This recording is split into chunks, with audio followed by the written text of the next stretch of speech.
SARS coronavirus 2 or COVID-19. Today, we are all talking about it. We are afraid of it. Yes, we do need to be afraid of it. The important thing about this infection is it can be transmitted to a person. Therefore, the contact with humans is the most important. These people who transmit infection can be symptomatic, but also they can be asymptomatic. We today need to realize that anyone, including I, may be having infection and be transmitting infection. We need to treat every human being as potentially infected. Transmission can occur only through respiratory secretions, things that come out of our nose and our mouth. These come out during cough, during sneezing, when we are speaking and when we are eating. These droplets are the main source, and we need to target those if we have to prevent this infection.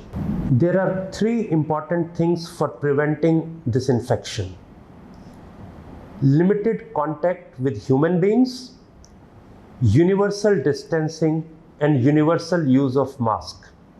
First, limited contact with humans. Life has to go on, but there are several small things we can do to reduce contact. Let's look at shopping. We can maintain a list at home where we note down everything that we need to buy and go and shop once a week rather than do it every day or every alternate day. One person in the family can go and buy things. We can go to a shop which has less crowd than one which is more crowded. We can go at a time when the crowd is likely to be less. We need to avoid social functions, no birthday parties, no kitty parties, no other celebrations. We can use phone, we can use social media rather than having physical meetings. Safe distancing. 2 meters appears to be the safe distance. But if you can maintain a larger distance, surely do that. If you cannot maintain 2 meters, try to maintain as much as is possible. Sometimes we don't have to talk face to face. We can even look in different directions and talk. If we have to talk, we can talk in softer voice rather than shout. Shouting increases the amount of virus that comes out. Thirdly, effective use of mask. A mask has to extend from the bridge of the nose to below the chin. It should not be loose. See, I cannot introduce my finger. That is how it has to be. I cannot introduce my finger here. Without that, the mask is useless.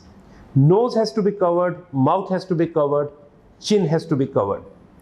If you can use glasses, that protects entry of the virus through the eyes. If you wear a mask most of the day, but when you meet somebody, you take it down to speak, there is nothing as bad as that. Mask has to remain on when we are talking, because talking is the time when the virus comes out.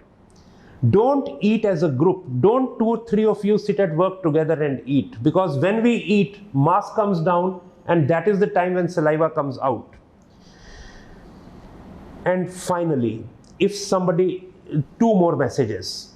Elderly are more likely to die if they get that infection. Protect the elderly in particular. Start a buddy system. Find a people in the family. If you do something wrong, they should stop you if you lower your mask, and you should be able to stop them if they do this. And if people do get infected, please don't be scared. Please still respect them. Don't stigmatize them. We can maintain isolation even at home till they go to the hospital. And once we take them to hospital, respect what the doctor advises, follow that. If we do all this, we can minimize the consequences of this pandemic and this infection. Thank you. Nandri.